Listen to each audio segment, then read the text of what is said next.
В задача 2 е дадена таблица с студенти. Тук в трета колона са факултетните им номера. В четвърта колона са оценките им за семестъра. Следват оценките от теста, заверката и това са точките, които са натрупали в различните задания по време на семестъра. Трябва да направим следното. Да пресметнем средният успех на студентите. Идвам тук равно. Минавам на латиница. Average. И маркирам оценките.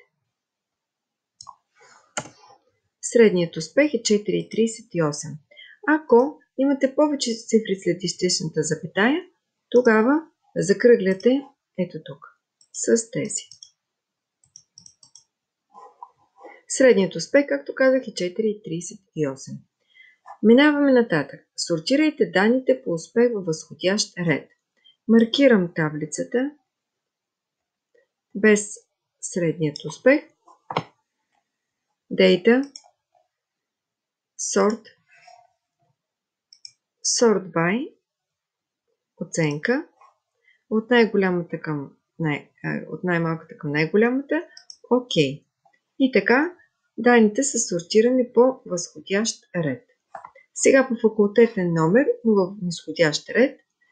Така, те са си маркирани. Sort. Този път избираме факултетен номер и избираме largest to smallest. OK. И по азбучен ред. Sort. Име и фамилия. От А до Z. От А до Z избираме. OK. Само, че вижте, при всяко сортиране, тук поредният номер се промени. Ако искаме да запазим входящият пореден номер на студентите, тогава може така да си го оставим.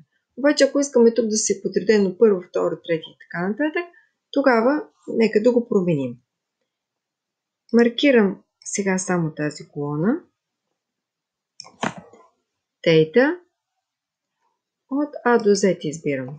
Излиза прозорец и тук ме питат дали заедно с първият ред да сортирам и останалите редове или само този ред да сортирам. Аз искам само тук числата да се променят от 1 до 28. Затова кликвам ето тук Continue with Current Selection, т.е. само този ред да подреди. Sort. И ето, тези числа се подредиха в възходящ ред, но всичко друго се запази както е. След това трябва да отделим студентите, които имат заверка и да ги запишем в нов лист с име заверени. Маркираме цялата таблица. Избираме филтър. Тъй като ще ги сортираме по заверка, кликам стрелкичката на заверка и избирам ето тук, избирам само да бъде. Затова махам тикчето пред нето, махам тикчето пред бланкс, което означава празните и само тези, които имат да, ще ги отдели. Ето ги. Заверка навсякъде пише да. Маркирана е цялата табличка, копирам и записвам в следващият лист.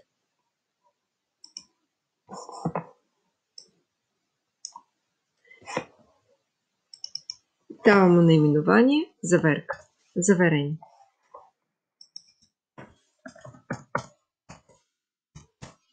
Може да се поиграете да придадете на табличката по-хубав вид.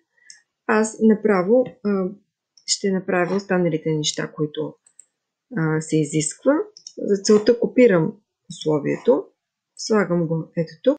И така, трябва сега от заверените студенти да направим извадка на студентите с успех по-голям или равен на 5. Маркирам цялата таблица.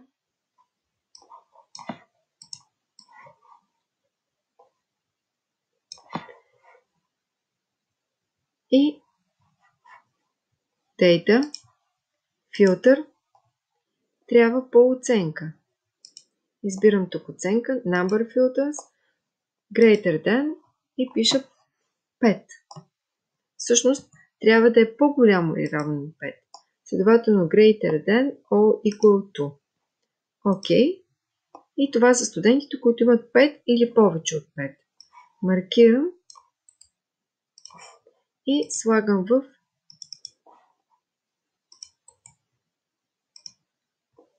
нов лист.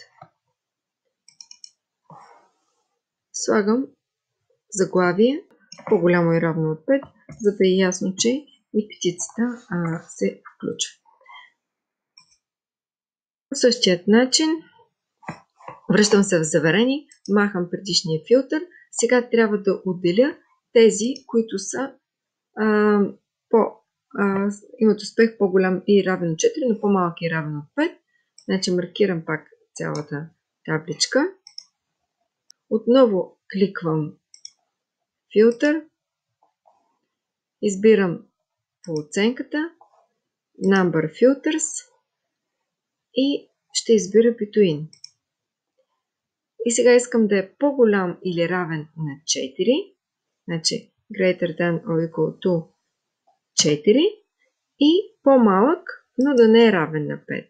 Значи само less than слагам от 5. И ето това са студентите, всъщност, които имат 4 или повече, но по-малко от 5. Копирам ги и ги записвам в нов лист. Нека да са между 4 и 5.